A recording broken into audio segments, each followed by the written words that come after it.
And we really, really appreciate you carving out time to be with us. This is a community of Ugandans in the diaspora. We do have some that are in Uganda. We've been here for 2 hours so far. I think we are closing to our third hour, ending our third hour, which you are presenting. So we appreciate. To the audience, we are so glad and appreciate the presence of Ms. Sylvana Simons. She's MP in the Dutch Parliament. I would like to invite you to give us a brief background of yourself, and then we can um, get on from there. Thank you so much. You're welcome. Thank you so much, Ms. Chibunika. Well, I started my political career only recently, about 5 years ago, after a very successful career in media and entertainment as a television host, DJ, dancer, actress, and among those spheres. I was prompted to get into politics because I reached a point where I could no longer deal with the institutional unfairness, discrimination, and racism in my country, the Netherlands, a country known very much as the most tolerant and accepting. But I'm here to tell you that I'm afraid is a farce. It's only a skin deep image that does not have its effect truly and well within Dutch society. I've entered Parliament last March as the first Black party leader, and of course also the first female Black party leader in this country, as I'm a descendant of a former Dutch colony, Suriname, located in South America. It used to be known as Dutch Guyana. And I came here as a young child, lived here all my life. And I think this is the briefest I can give you about my career so far and how I ended up in the Dutch Parliament after I founded my party in the end of 2016, December. We also hold a seat in the municipality of Amsterdam, and we are ready to enter local elections next year with at least, I hope, 4 to 5 cities in the Netherlands. I have had the pleasure of meeting Lina Zedriga a few weeks ago online, and have heard from her about the current situation in Uganda.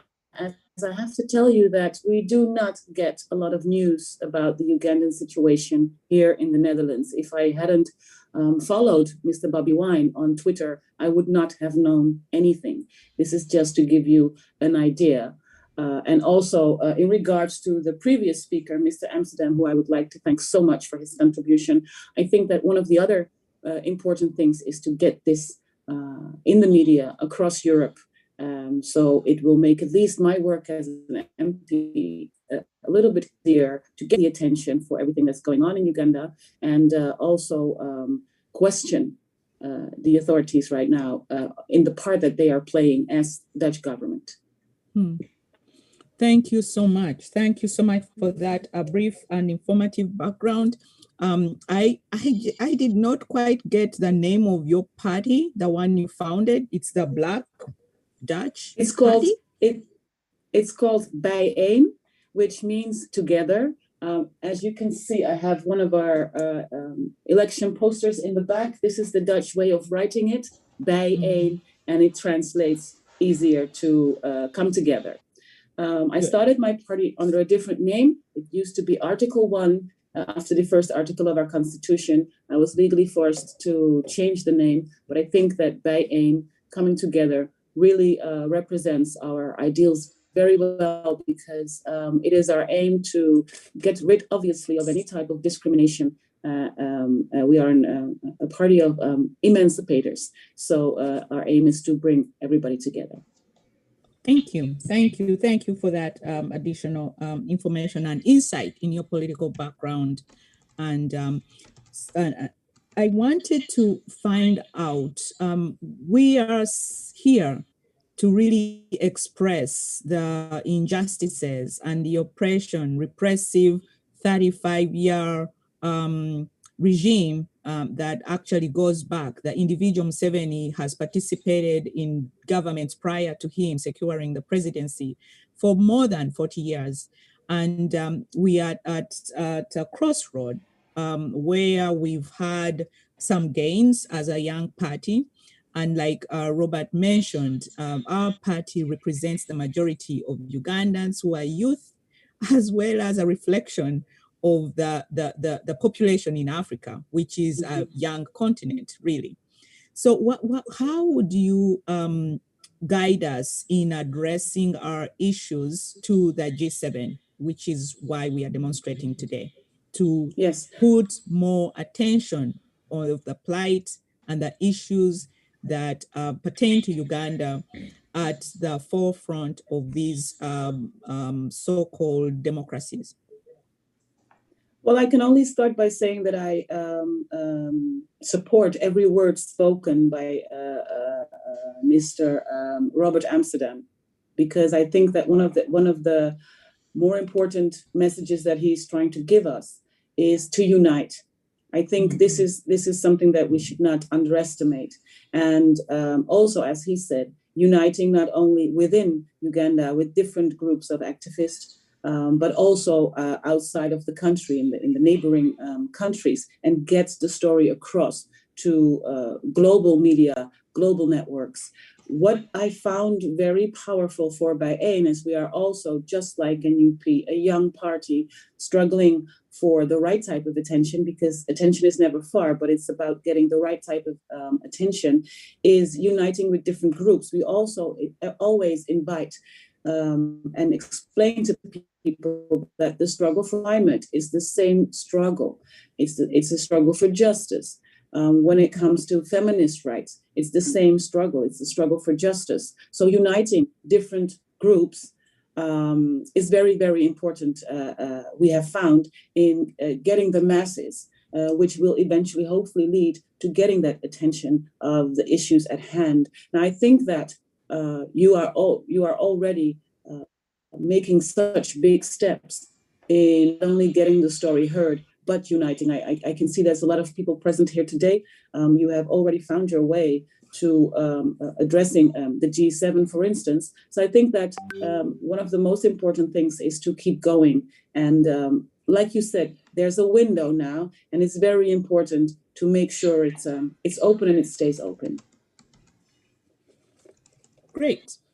So I would like to, with those words, I would like to find out if there are people who have specific questions for you.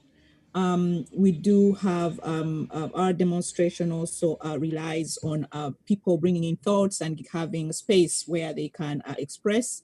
But I would like to invite a few questions where we can hear from the audience that may have specific questions for you.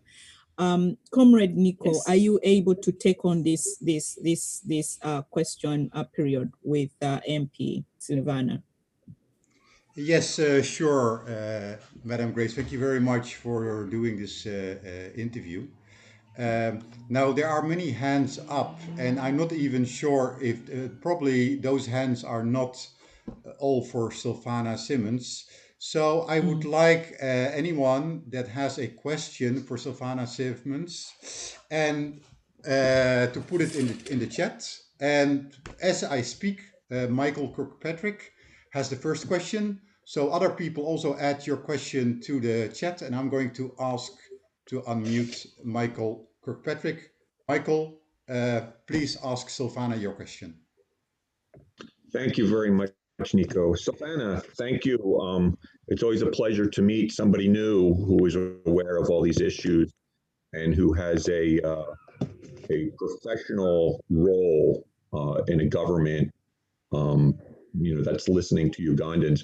This question, I'm hoping Robert Amsterdam is still with us here. I didn't get a chance to look around the room, but also for Sylvana, since you are a member of the Dutch Parliament and you know the workings of politics and you know the workings of the European Union, my question specifically is about the International Criminal Court. somebody is running interference with the International Criminal Court, because for years there have been these atrocities and these issues documented by people like the Human Rights Watch, by Amnesty International, and they've been submitted to the ICC.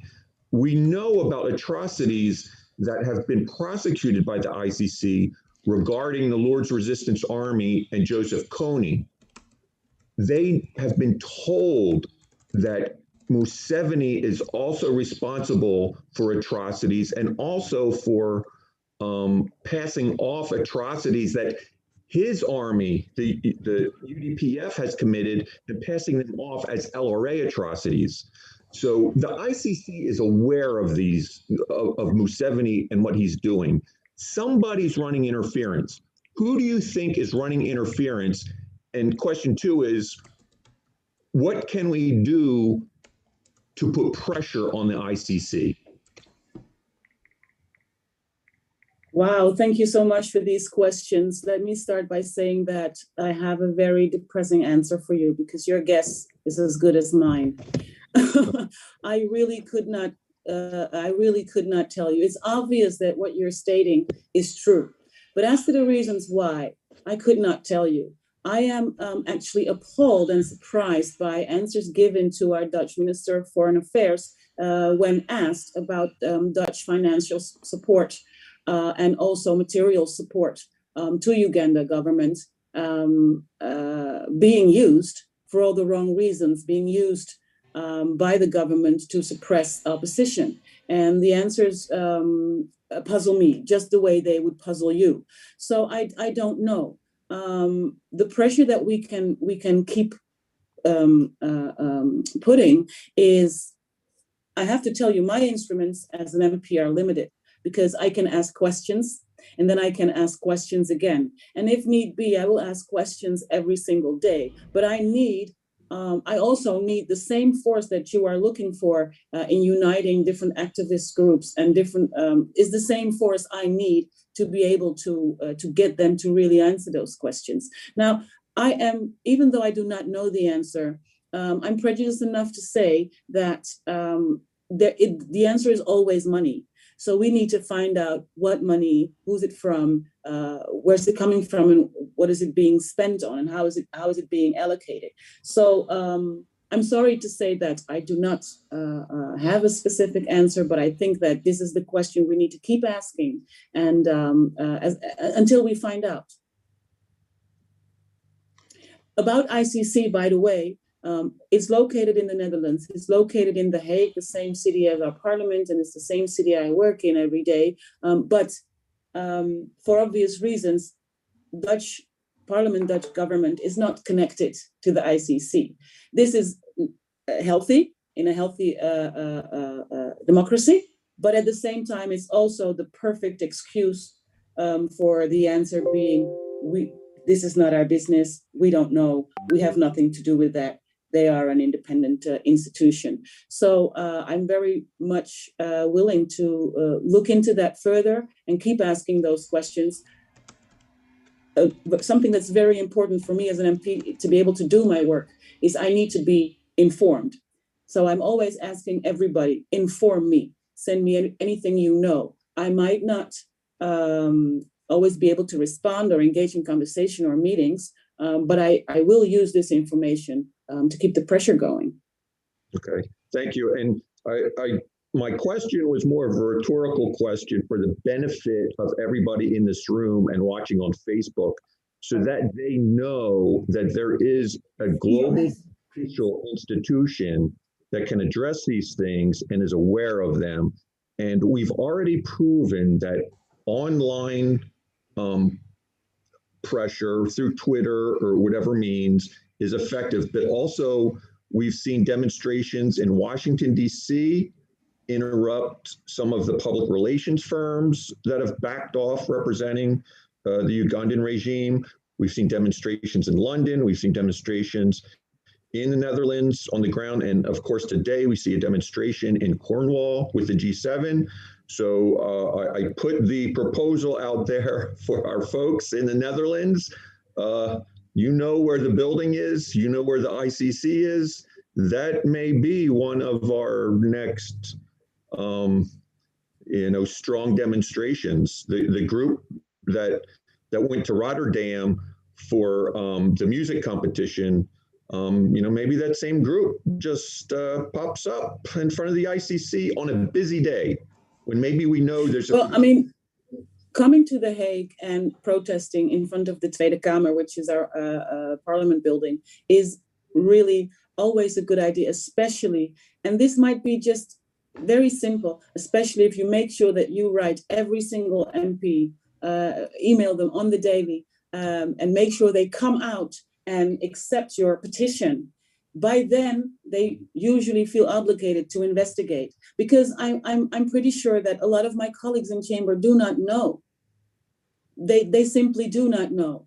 So another thing, and it might sound silly or petty, is when it came to the Palestinian cause, all I did was wear a pin into Parliament, and this caused a lot of commotion.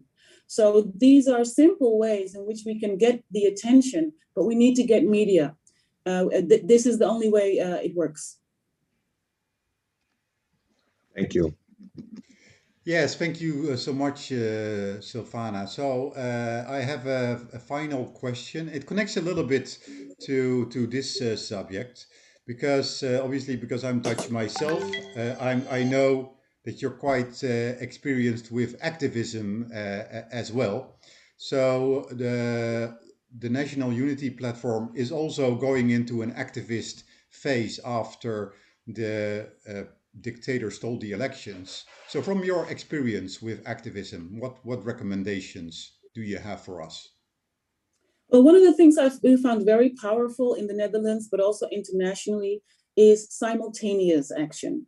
So when there is a demonstration in one city, let there be demonstrations in another city at the same time. So this is also, I think, what Mr. Amsterdam was talking about. And I'm sorry, even the speaker before that, who gave great ideas about incorporating all kinds of media and entertainment.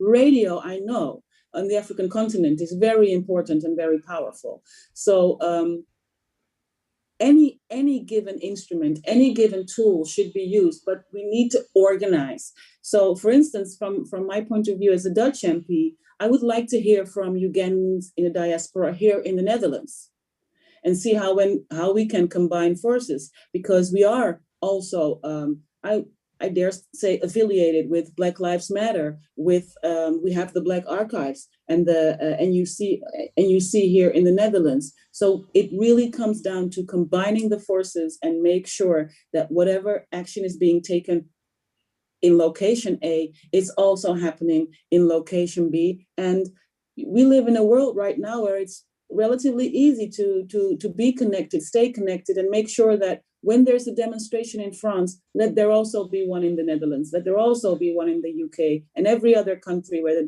diaspora has landed, because that's the type of force we need, because that's what's going to help us to get media attention globally, and that's what's going to help us to get to raise political pressure and hopefully move from there. Yes, that is very good recommendation. So I find it very nice that you, as a politician, have come to this Zoom call and this demonstration, because many politicians are a bit hesitant. They are like, "Oh, let me stay neutral. Let me not do this." Well, I think that is the problem, and I think that this is also what connects by A and NUP, is that we are not scared about nothing, and we cannot afford to be scared because we have serious rights to defend. I will always be present when it comes down to fighting oppression, fighting injustice, and especially I love, even though it's a sad term, but I'm very happy that today I have been introduced to the words internal colonialism, because fighting colonialism and decolonizing every single part of our society on a global scale, obviously for me starting in the Netherlands, this is my partner's mission. So I will be glad to help, support, and join whenever, wherever, and I know that Professor Nico and we are both in the Netherlands, and we have already agreed that this summer we will spend some time on talking to each other about how we can join forces, combine forces and knowledge in order to get the Ugandan case forward. Okay, thank you so much, Sylvana, and I'm sure we'll see you again soon. Thank you so much. Can I just say one last word as I leave again, because I have other obligations as well. But I just want to say that even being in this room today gives me a lot of positive energy and a lot of hope that in due time, because as activists, we must never expect the solution to come quick. So we always need to understand that our struggles are struggles that are going to take the most time, but knowing that we are not alone and that we are globally all fighting for justice, it really warms my heart. And I wish you all the strength and wisdom you need. In Uganda, we say "a luta continua." A luta? "A luta continua." The A luta struggle continua. continues. Thank you so much. Comrade Nico, I think Comrade Milton had something to add. Milton, over to you. Yeah, it's not so much a question, but first I want to thank MP Sylvana for her presentation.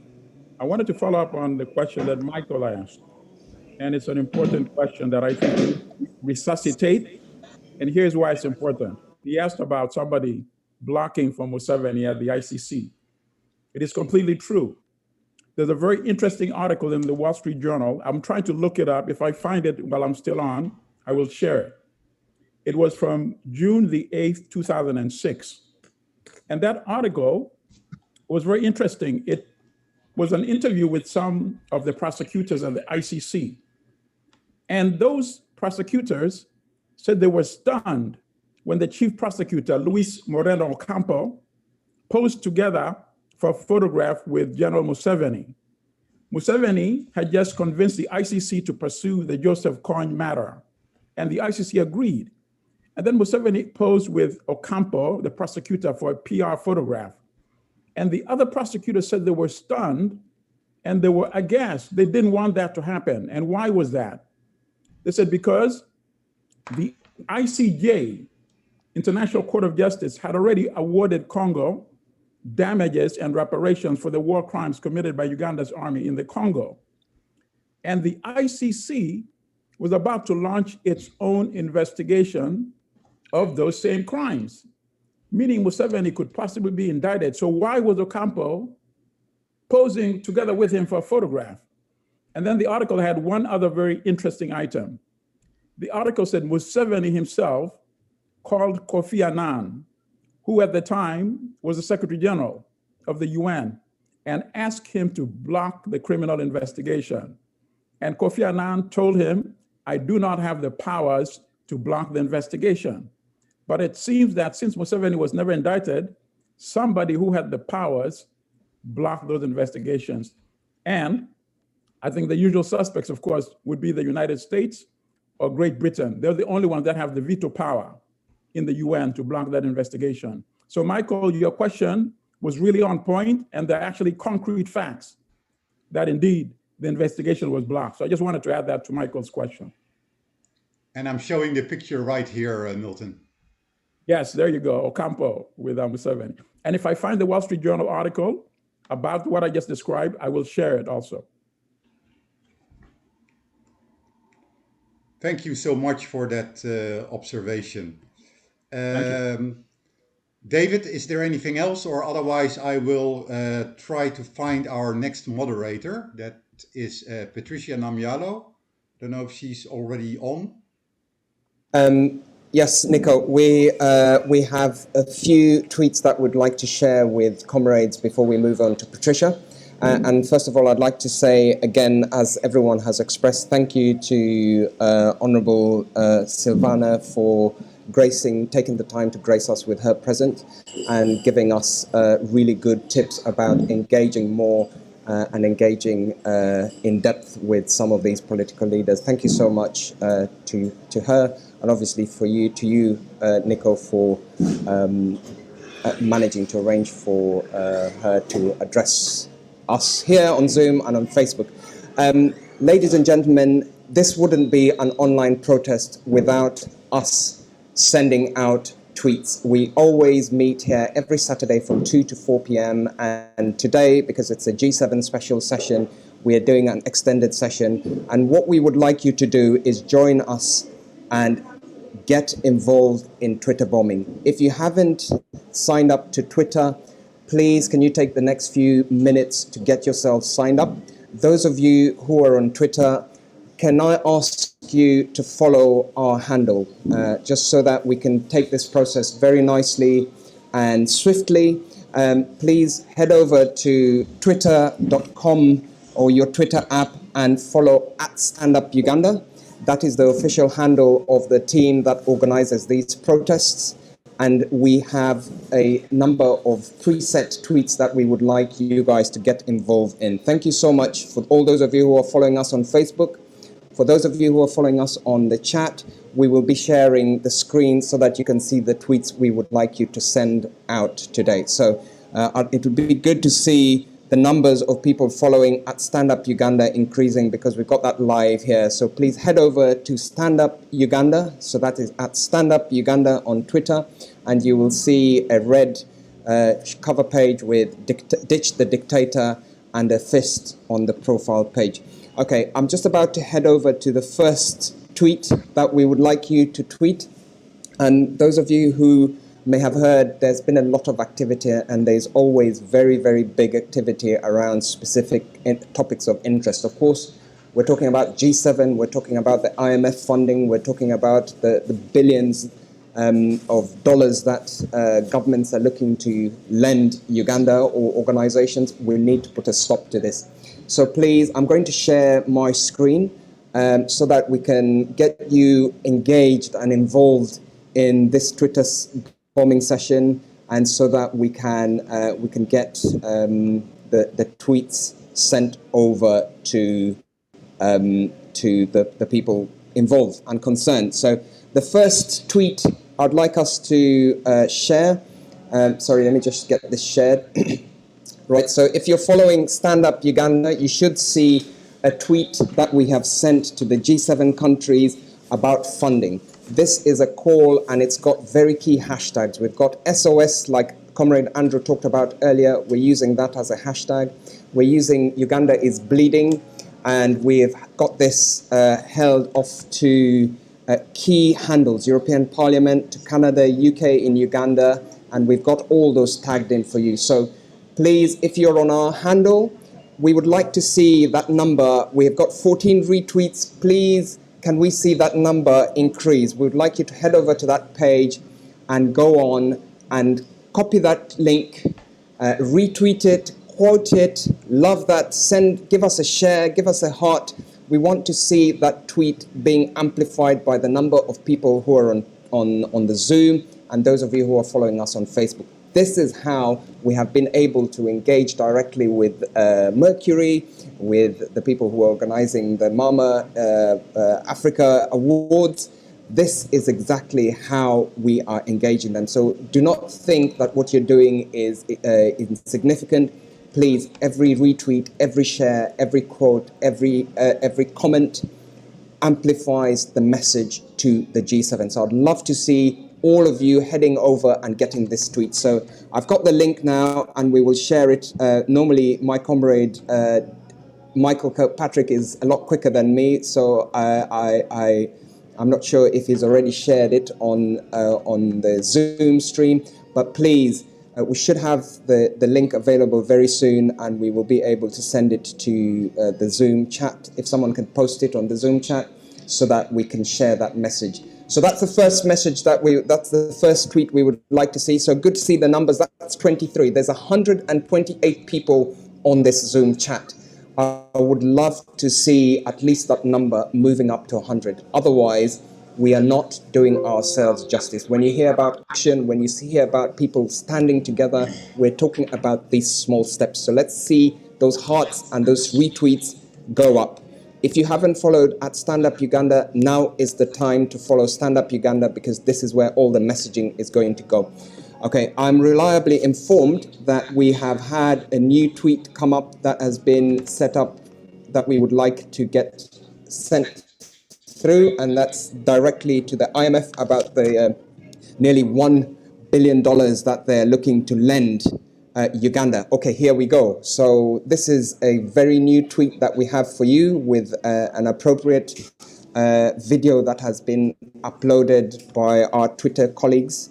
So this tweet that you should be able to see says, at IMF Live, Museveni has weapons of mass destruction working with China and North Korea. Stop funding a murderous regime. We tag at USA Gov, at IMF in EU, World Bank, and a number of other handles. Please head over to at Stand Up Uganda, and that is the tweet we want you, the second tweet we want you to go like, retweet, share, add your comment to it. We cannot have an unaccountable, illegitimate regime getting all this money, because we know where that money is going to be diverted to. So every single retweet, quote, comment, share is going to make a difference.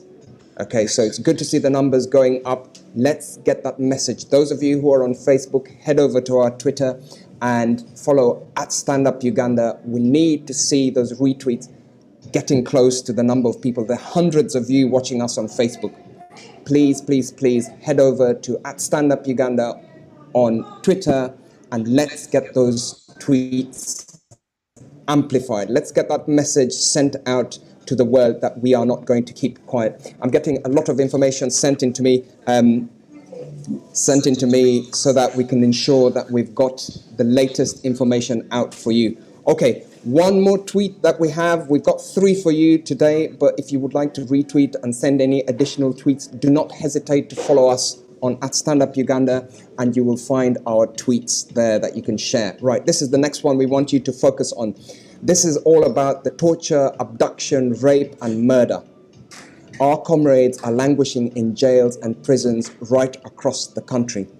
We have to stand up. We have to raise our voices. There's so many people we've spoken to today who did not know anything about the atrocities the regime is causing in Uganda. If we do not speak, our comrades will definitely not see the light of day. Ladies and gentlemen, head over to at Stand Up Uganda, and I'd love to see that tweet amplified just as much as you've amplified the other tweets. Okay, so the message is SOS. That's a key hashtag that we're using. We've learned, and we keep on refining our tactics. Hashtag Uganda is bleeding. That's a big hashtag that we're using. At ICC and International Criminal Court, please watch the BBC documentary highlighting injustices and atrocities in Uganda. Abductions, rape, murder are on the rise since November 2020. Okay? Anyone who watched that documentary will see that all the people who were shot were innocent civilians, standing by, unarmed, shot by soldiers on truck 17, if I'm not mistaken. Let's get those videos out. Let's let the world know that you were doing business with an illegitimate regime, a regime that does not care about its citizens. Ladies and gentlemen, we need to see those tweets, and we need to get into the habit of tweeting. Before I hand over to our next moderator, I would love to remind all of you, make it a point to join us every Saturday from 2 p.m. UK time, which is 4 p.m. Uganda time. We are here sharing our thoughts, sharing our minds, sharing our fears and our concerns. The people in the diaspora are not accepting an illegitimate president. Join us every Saturday, and this is where we are going to keep the fire burning. It is up to you, it's up to me, and it's up to each one of you to make sure that people do not give up hope. We've not given up hope, and we're keeping the fight going. Thank you so much, all those of you who have retweeted, tweeted, and followed us. I would like to hand over back to Nico, who will hopefully introduce our next moderator. Thank you so much. Keep sharing the love. We say 5 tweets a day can keep the dictator away. Let's keep those tweets punchy and focused on the key messages that we're sending. Thank you so much. Yes, thank you very much. There's one, an hour ago, I think it was King Assad, that mentioned his Twitter page, Noob Frontline. King Assad, I tried to look up your Twitter page, but it didn't exist like Noob Frontline or Noob_Frontline. So please type your Twitter handle in the chat so that others can follow. And I will also put some of the diaspora accounts there so they can also get more following. So let's see if our next moderator is available. That is Patricia Namialo. Have we already unmuted Patricia, David? We should have just done that. Okay. Hello, everyone. Yes, hi, Patricia. Welcome to the program, and I'm giving it over to you. Perfect. Thank you very much. And I just want to make sure Kakwenza is here with us. I was just chatting with him a few minutes back, but I just want to make sure he's here with us. Can someone check if Kakwenza is on? Or Kakwenza, can you please unmute?